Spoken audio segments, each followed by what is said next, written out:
Well, good day, folks. Welcome to Monday. I hope you all had an awesome weekend and that the week ahead goes by quickly. So today being Monday, you can see we're not in our usual spot. We're out in the workshop again because I've been playing with some leather. That's kind of obvious. Now, I am not a leather worker, and this is not awesome leather. This is just some scraps I picked up. It's like furniture cover leather. So very thin and soft, but I just wanted to play around because I'm on vacation and I get time to do that. So what we're going to do today is jump on the open tag by AW Custom Designs, and that is Modified Monday, where you take a knife or something else and show some modifications you've made to it. Now, I'm not going to show a knife today. Well, I lie. I'll show a knife later, but that's for a different reason. But today we're going to look at a ferro rod that I customized. And it's a 1-inch thick ferro rod, so it's a good beefy one. And I wanted to do some things because it was just a bare rod, had no handle or anything. And I wanted to do something to customize it, make it easier to use. And then, well, I just kind of went crazy from there. So here it is. So first off, I made a little leather slip for it. And as I said, I am not a leather worker. That is some crazy ugly stitching, but it'll do the job.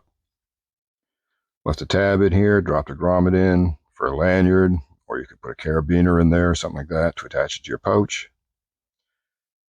And I've got a lanyard off the top of the rod. If you want to, you can run one lanyard through the other to secure it and hang it that way. That will keep it from falling out of the slip. Now, it's in there pretty tight, so I don't think it will fall out. Now, like I said, this is just soft leather, so very pliable. And here's the rod. So this was a bare rod with no handle, something I ordered off of Amazon. So first thing I did was carve a handle out of a piece of wood, bored a hole in it, glued the rod in with some pine resin, and drilled out a lanyard hole, put a lanyard on it. Now, if you notice here, there's a bit of a depressed spot right here. I did that for two reasons. If you grab it this way, it gives a little extra traction for your finger here when you're holding it, or if you want, a little thumb rest, extra traction this way. For extra security, you can put your hand through the lanyard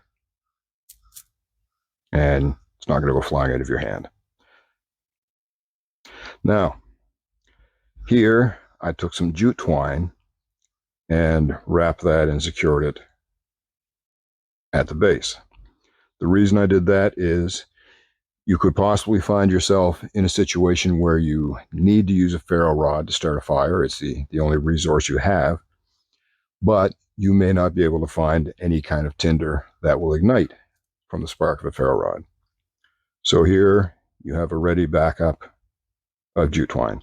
And jute twine, you just cut that off of there, fluff it up, break up the fibers, get a nice little puffy ball of it, and then boom, that'll ignite right quick from a spark from a ferro rod. So it's always good to have a backup bit of tinder with you in case you can't find anything in the natural environment.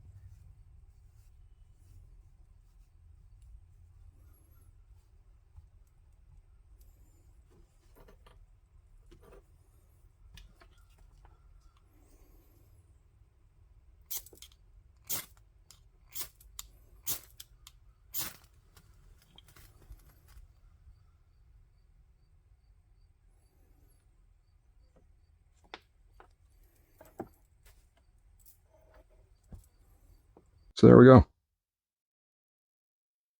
I think it's pretty neat. I like it. And as you can see, it's a soft slip. And it is very snug. So it is not going to fall out of there very easily. You know, maybe it's overboard. Maybe I didn't need to do that, but it will protect the rod. You know, if you throw it in your pack or something like that with some other metal objects, it's going to protect it from getting dinged up. And potentially, I suppose, maybe even in the bizarrest of circumstances, if a piece of metal bumped up against it in your pack, maybe you could start a fire in your pack, who knows. But more or less, I just wanted to play around. So there we have it, my modified Ferro Rod for Modified Monday. Now I carved another deer horn lanyard bead for it. I'm kind of enjoying those. I like the way they look. Now, there's our Modified Monday. Now, I did say we were going to show a knife, and that's because JC Matt Najar released a video today on a new, very nice looking case canoe that he picked up.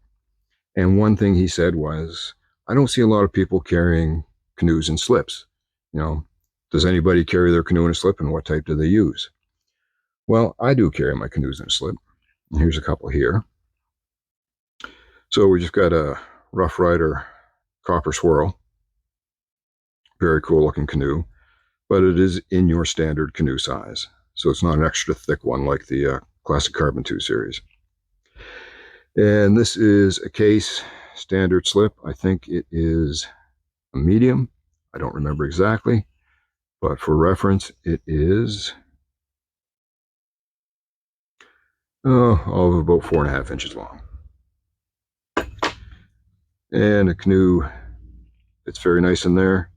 It's secure. Give it a little squeeze and it pops out.